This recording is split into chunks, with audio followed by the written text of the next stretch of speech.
नमस्कार। बीएड प्रथम वर्ष विषय पाठ्यक्रम से परिभाषा हमारा 4th पेपर, और इसके अंतर्गत आज हम लोग चर्चा करेंगे कि भाषा साहित्य के सौंदर्य पक्ष की विशेषता है। उसी क्रम में हमने शैलीगत विशेषता को देखा था। आज हम अन्य विशेषताओं की चर्चा करेंगे। तो आज है अगली है मानक भाषा। तो कोई भी साहित्य है उसकी रचना मानक भाषा के आधार पर ही की जाती है। मानक भाषा के शब्दों का समावेश किया जाता है। विभिन्न प्रकार के जो लोकोक्ति मुहावरे हैं जो कि हम कहेंगे कि भाषा की दृष्टि से जिसका मानक रूप है उसी को इसमें स्वीकार किया जाता है। भाषा शैली के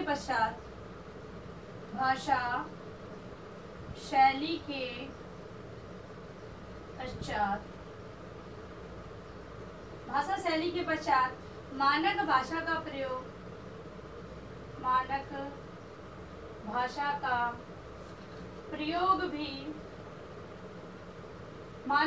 प्रयोग भी सौंदर्यात्मक पक्ष को बढ़ाता है। कोई भी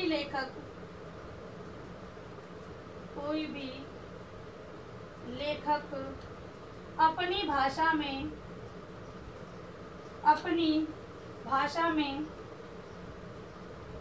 जब मानक भाषा का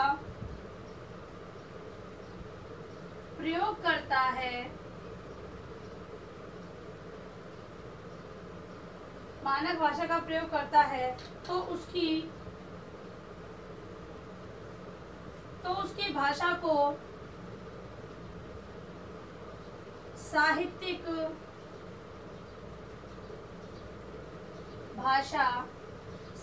भाषा के रूप में स्वीकार किया जाता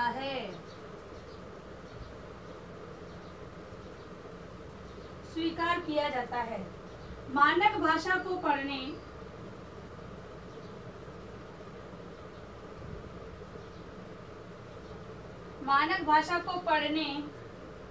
के पश्चात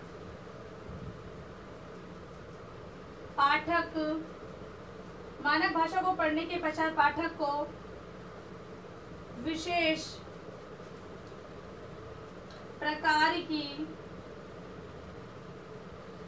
प्रकार की अनुभूति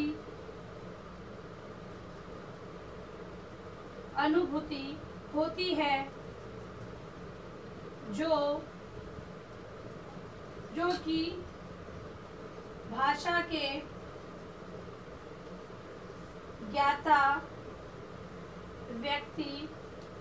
ज्ञाता व्यक्ति को होनी चाहिए।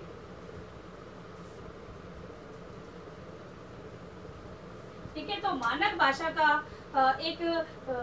भाषा एक विशेषता है साहित्य के सौंदर्य पक्ष की। हम लोग किसी व्यक्ति की अगर गुणों की या उसकी विशेषता की बात करते हैं तो सभी पक्ष को देखते हैं। वही भाषा की प्रकृति के अंतर्गत उसके विभिन्न प्रकार के जो पक्ष हैं, उसकी मानक रूप, उसका जो लोकोक्ति मुहावरे, संयुक्त रूप, प्रत्यय, उपसर्ग रूप, मतलब कि सभी चीज़ों को देखा जाता है। तो उसमें एक मानक रूप भी है, और मानक रूप को पढ़कर एक जो अच्छा वक्ता जो पाठक होता है वो स्वतः ही समझ जाता है कि इसमें मानक भाषा का प्रयोग किया गया है और उसके सौंदर्य की प्रशंसा वो करने लगता है। अगली विशेषता है अनुभूति का माध्यम।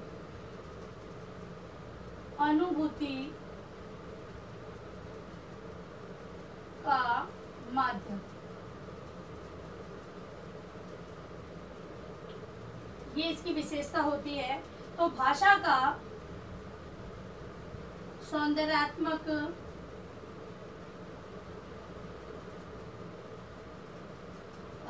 सौंदर्यात्मक पक्ष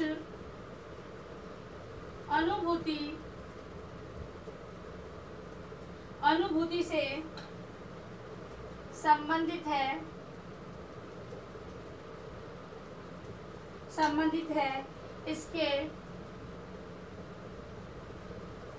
इसके अंतर्गत पाठक, इसके अंतर्गत पाठक यह अनुभव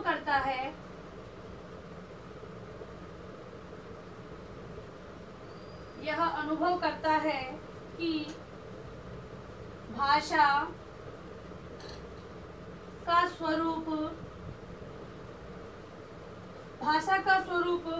जिस प्रकार की अनुभूति, भाषा का स्वरूप उसके लिए कितना सुखद है तथा उससे पाठक के मन में जिस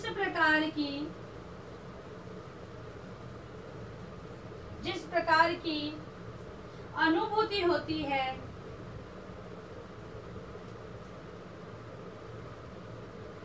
होती है उसका वर्णन वह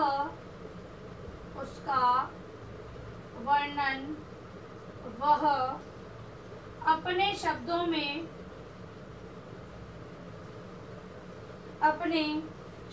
में करने का प्रयास करता है। अब हम लोग कोई भी ऐसी चीज जैसे कि जो कहेंगे मनोरंजन के रूप में या फिर अपना समय का सदुपयोग के लिए बहुत सी रचनाओं को पढ़ते हैं। अब कुछ रचनाएं ऐसी होती हैं, तो भाषा साहित्य की जो रचना का सौंदर्य जो पक्ष है उसकी विशेषता के अंतर्गत अनुभूति का माध्यम ये विशेषता है, क्योंकि एक पाठक है वो साहित्य को पढ़ते ही उसमें अनुभव करता है कि ये रचना है वो मुझे सुख प्रदान करने वाली है, क्योंकि उसमें बहुत सारी चीज़ें ऐसी होती है कि अनुभव के आधार पर एक व्यक्ति है वो अपने अकेलेपन को दूर कर लेता है, अपने जो अवकाश के समय का सदुपयोग इसके माध्यम से कर लेता है। तो इस प्रकार से आप कह सकते हैं कि विभिन्न प्रकार की अनुभूति का माध्यम भाषा है और वो साहित्य के सौंदर्य पक्ष की एक विशेषता है। अगली है मानसिक क्रिया।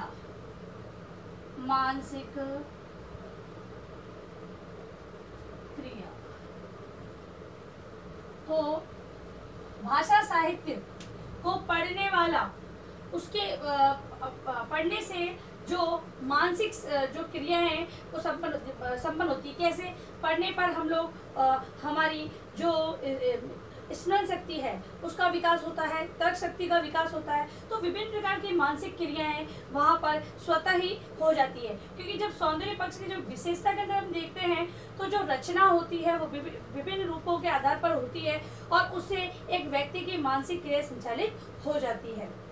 सौंदर्यात्मक पक्ष का संबंध सौंदर्यात्मक पक्ष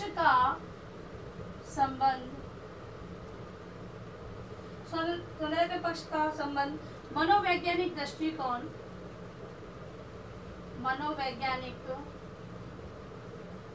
दृष्टिकोण से अनुभव किया जाता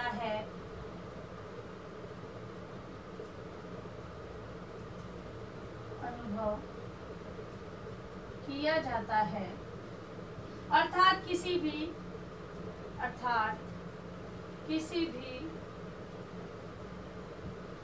भी गद्य या पद्य में उसके मनोभावों से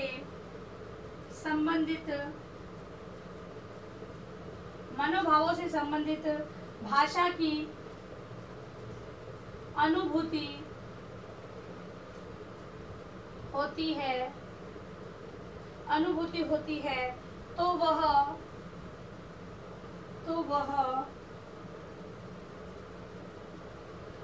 बारे में अपने विचार प्रस्तुत करने लगता है, विचार प्रस्तुत करने लगता है। यह अनुभूति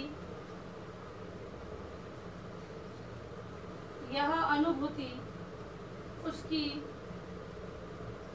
विभिन्न प्रकार की मानसिक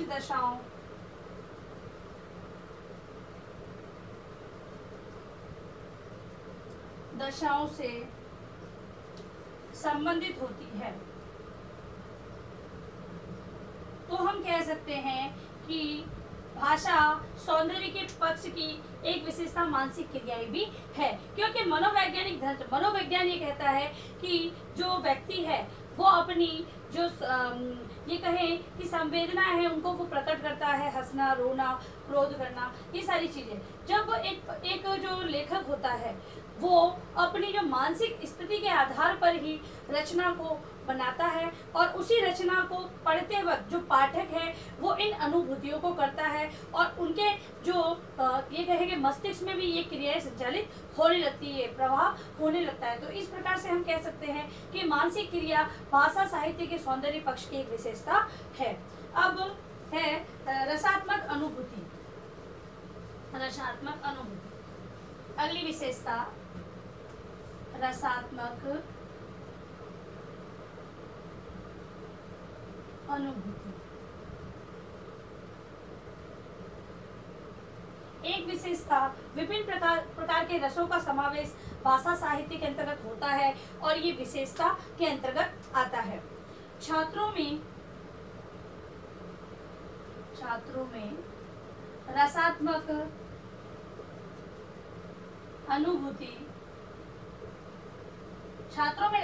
अनुभूति के लिए भी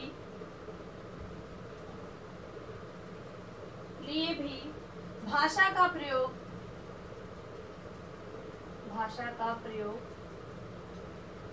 किया जाता है।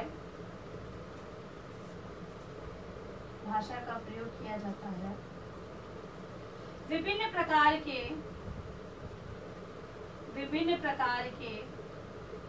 रसों से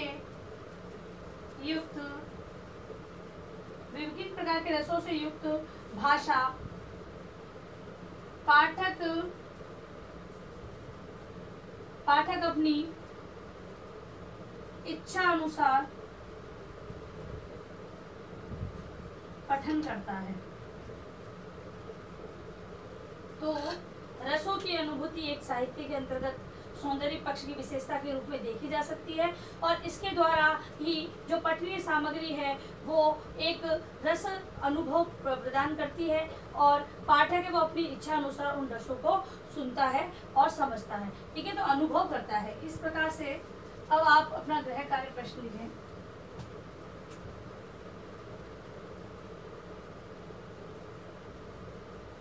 भाषा साहित्य के सौंदर्य पक्ष की निम्न विशेषताओं का वर्णन करें। पहली है भाषा शैली, दूसरी मानक भाषा, तीसरा है अनुभूति का माध्यम,